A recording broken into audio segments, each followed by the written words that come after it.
Hey YouTube, this is Daxon here again with another video with Weaver Family Farms. Check out our website, weaverfamilyfarms.com. Um, it's 1 in the morning, but I just kind of had another idea for a video when to get out there. I always like making videos. 1, it could help someone else, and 2, because I can always look back later on my YouTube channel and learn something that maybe I forgot that I figured out a good way to do something. So that's the 2 reasons really for this video, but hopefully it really can help you out.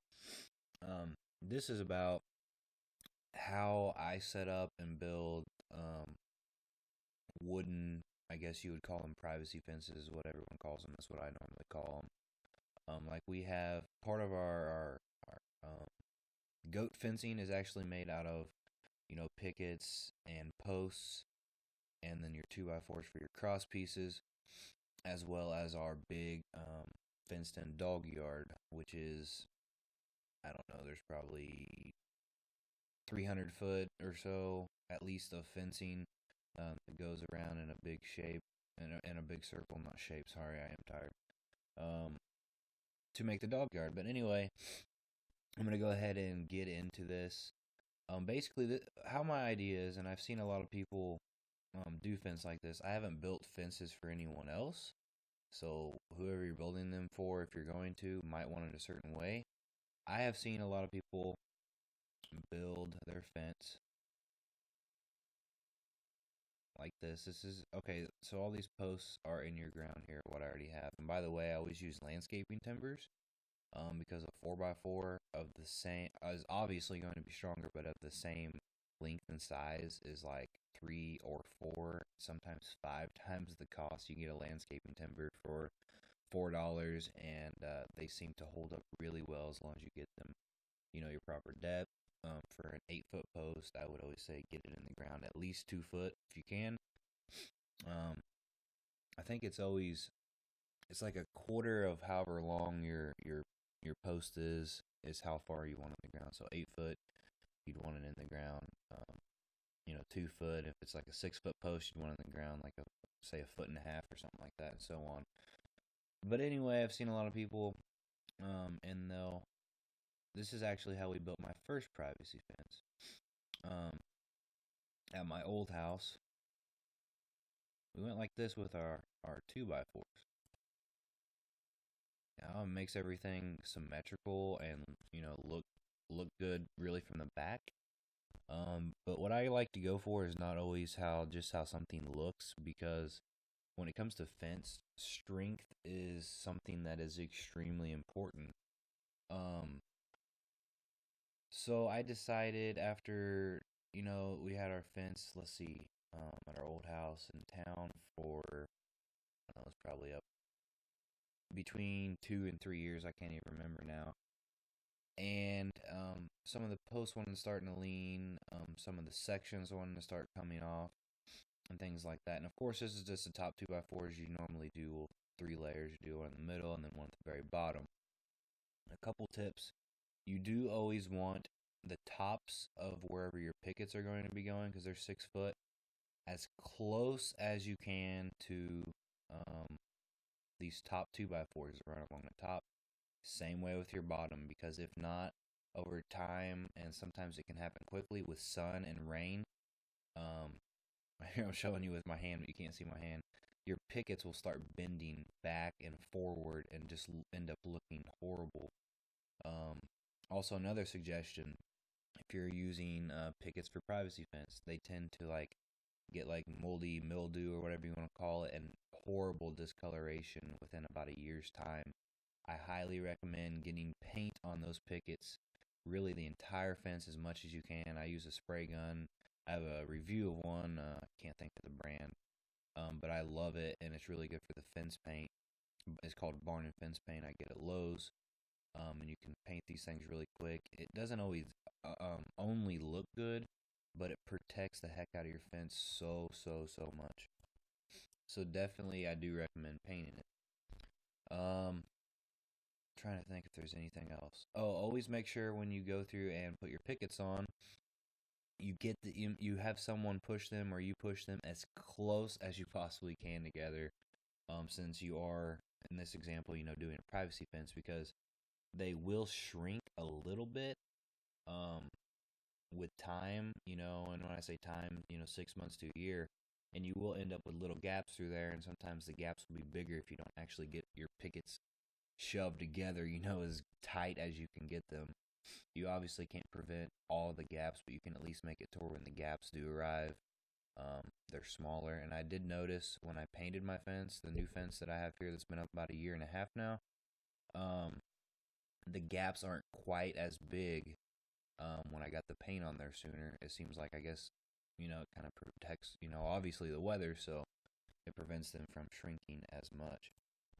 Also, the way we built it at our old house was we went through, put in all our posts, and made them perfectly to where these 2x4s, they'll butt up.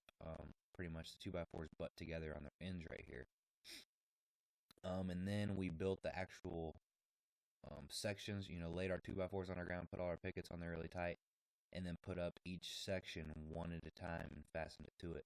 So I noticed when you did happen a problem with strong wind or something, say a screw snapped with strong wind, or just through time, your entire section's gonna fall instead of one picket. So don't do that. Um, my recommendation again is go through, get all your framing up, make sure your concrete's nice and solid and everything, unless you're in a huge hurry. But I definitely recommend having your concrete solid and your getting your post straight before you start putting weight on there, because those pickets do add up to quite a bit of weight once you get them on there. And do one picket at a time after you get all your fence framing done.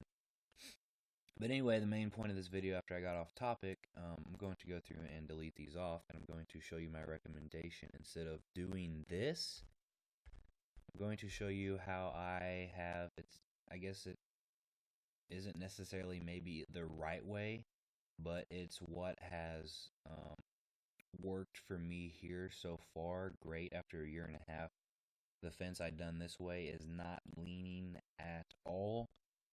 And it's extremely strong. It's already been through some pretty good storms, and nothing has really affected it whatsoever.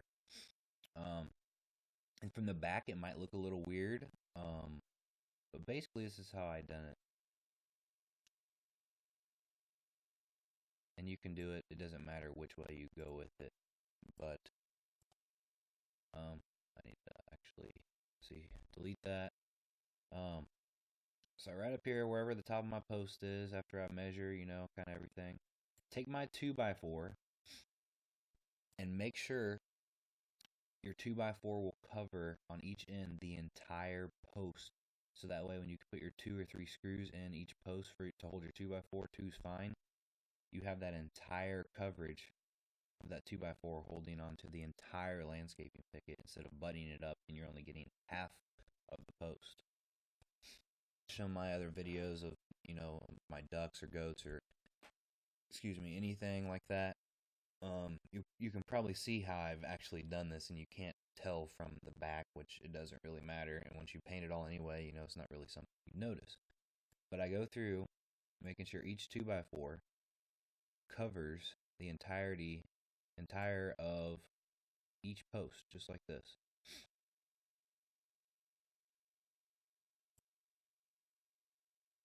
And then I'll go down and do this. I'm not gonna be as fancy this time with it, but they'll all be fairly level. So far as your starting point should all be in the middle of the post. And then sometimes when I get down here too, you can go, let's see, it'd be like, well, really I'd normally start at this end, but I'd set this 2x4, the end would be on the ground, even though you really don't want nothing with a lot of ground contact because of moisture. But if you paint it good, it helps a lot. You can either set this all the way on the ground like that, I have done that before, or you can set it up. It makes more sense though when you set it down. Then you come through with this. I guess I'm going backwards here, but I think you get the point.